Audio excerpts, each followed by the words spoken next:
अब आपके सामने जो है ना ये क्वेश्चन नंबर 2 है, ये थोड़ा कॉन्सेप्चुअल है लेकिन आप इसको समझ सकते हैं। क्या कह रहा है कि give the equation of the two lines passing through 2,14, passing through 2,14, how many more such lines are there and why. मतलब आपको अभी अभी बताएं जस्ट इसके पहले लेक्चर में कि आप बताइए कि एक पॉइंट से कितने लाइन पास कर सकते हैं। एक पॉइंट से कितने लाइन पास कर सकते हैं? तो 2,14 भी तो एक ही ना पॉइंट है। एक्स में 2 चलना है, वाई में 14 चलना है।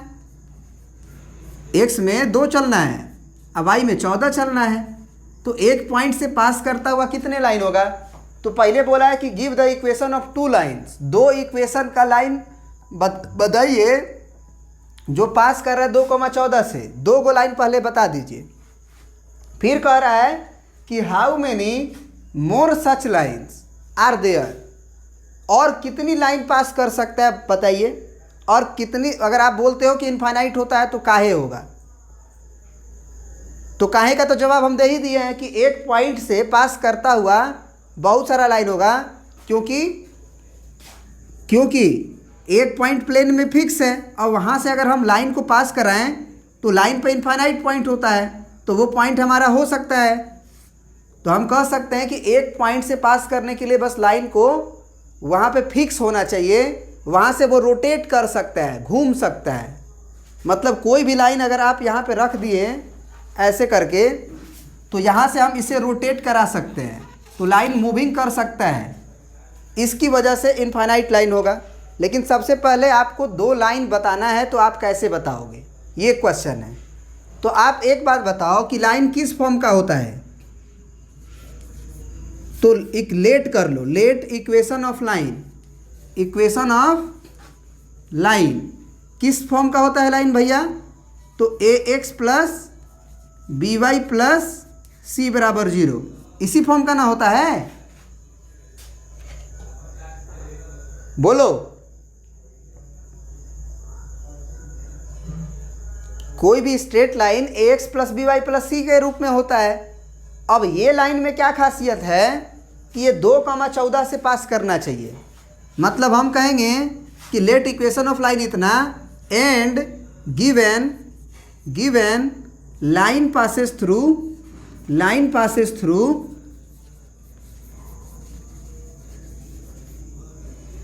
2,14, that is it is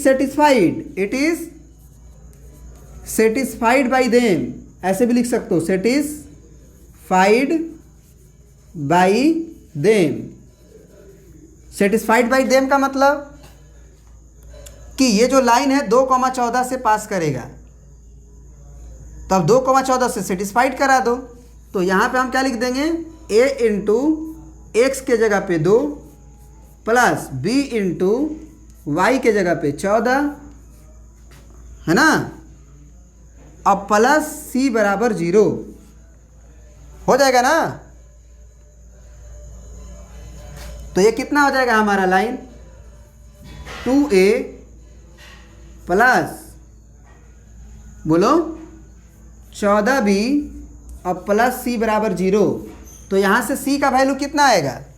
अगर हम पूछे कि c का वैल्यू बताओ तो 2a और 14b को उधर भेज दो, तो c बराबर कितना आएगा, -2a और -14b आएगा ना। अब इस c का वैल्यू को फिर से आप इक्वेशन में प्लग इन कर दो, इक्वेशन नंबर 1 में c जहाँ भी है उसको c के जगह पे वो c -2a और -4b या 14b जो भी है उसको प्लग इन कर दो। तो इसके नीचे आप लिखोगे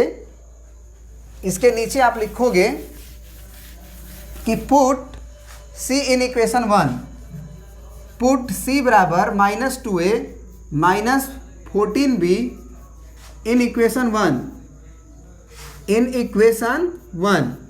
तो इक्वेशन 1 क्या है, ax plus by plus c बराबर 0।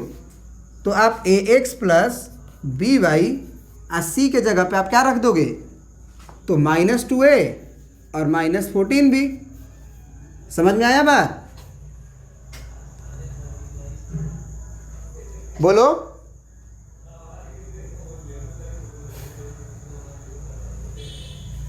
तो ये आपका इक्वेशन किस लाइन का हो गया?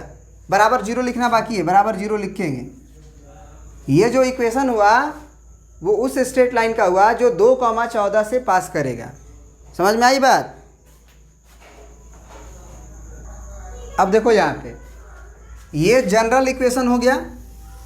ये इक्वेशन हमेशा किससे पास करेगा? 2,14 से। आप इसमें x के जगह पे 2 और y के जगह पे 14 डालोगे तो हमेशा सेटिस्फाइड करेगा। आप डाल के देख लो, x की जगह पे 2 डालोगे तो कितना आएगा? ये 2a आएगा। y की जगह पे आपको 14 डालना है तो ये 14 भी आएगा। अब -2a है और -14 भी है। अब तुम बताओ तो 14b से 14 भी कैंसिल, 2a से 2a कैंसिल, क्या जीरो हो जाएगा? तो ये कंफर्म हो गया कि ये लीनियर इक्वेशन है, क्योंकि x का पावर 1 है, y का पावर 1 है, तो ये एक लाइन है और ये 2,14 से पास करेगा क्योंकि इससे सेटिस्फाइड कर रहा है। अब सुनो,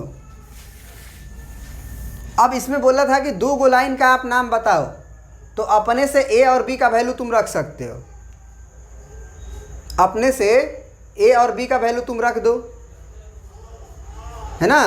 तो a का वैल्यू मान लो तुम 1 रख दो, आप b का भी वैल्यू 1 रख दो। तो a का वैल्यू 1 रखोगे, b का वैल्यू 1 रखोगे तो कितना आएगा? ये x + y -2 -14 बराबर 0। क्योंकि a 1 है तो ये 1x, b 1 है तो 1y, a 1 है तो 2 एकम 2, 14 एकम 14, तो x + y कितना आ गया? -16 बराबर 0। तो x + y बराबर 16। आया समझ में? बोलो। अब इसमें तुम a और b का वैल्यू 1 1 डाले तो एक लाइन मिल गया। अपने मन से a का वैल्यू मान लो 1 डाल दो, आप b का वैल्यू 0 डाल दो। माने कुछ भी डाल सकते हो a और b का वैल्यू। लेकिन अगर लीनियर इक्वेशन बचाना है तो कम से कम a को टर्म तो x या y बचाना चाहिए ना आपको।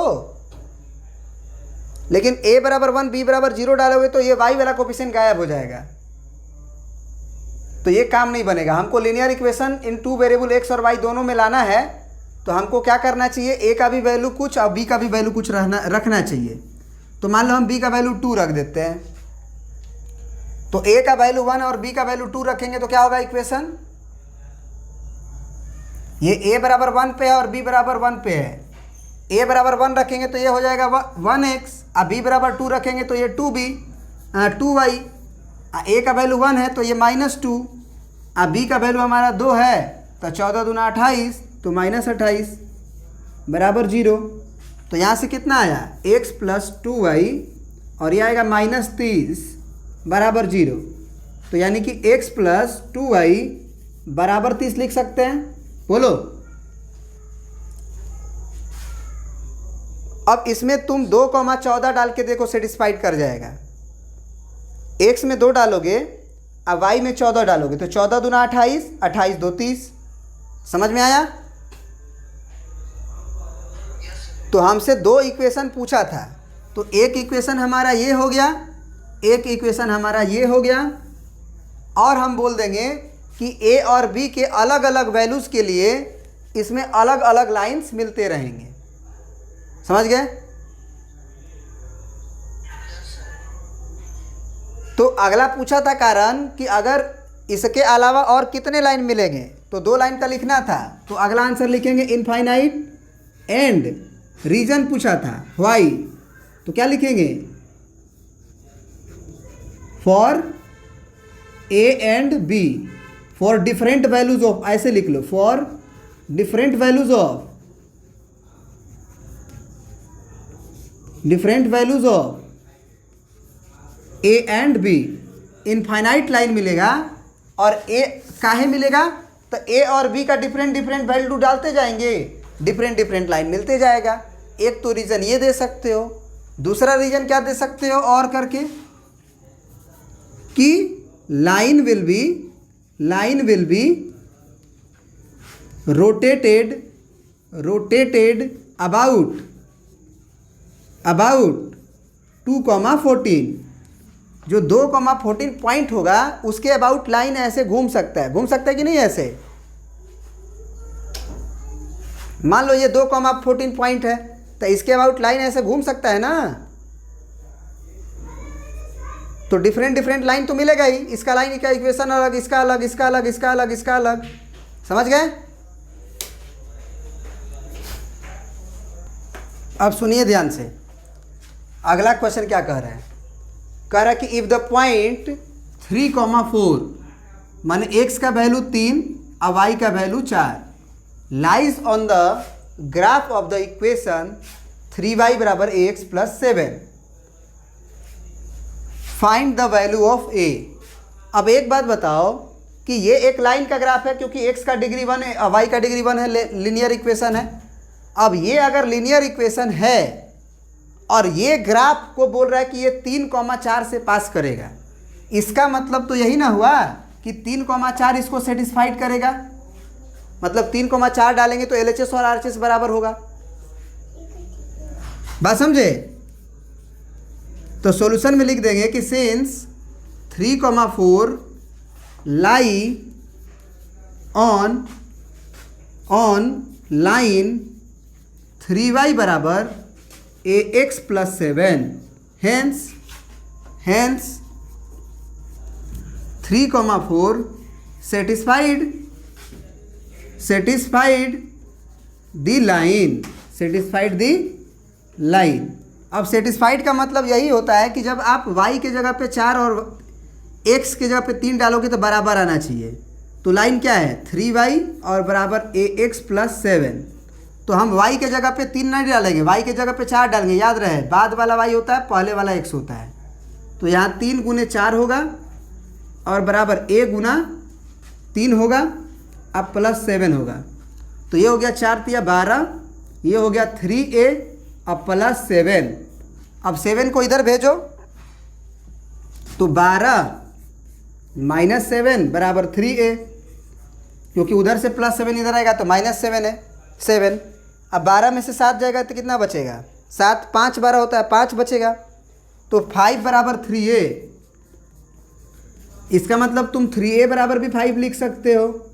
तो a बराबर क्या हो जाएगा? 5/3। a का वैल्यू पूछा था, a का वैल्यू निकल गया। समझे? प्रिंट कर लीजिए।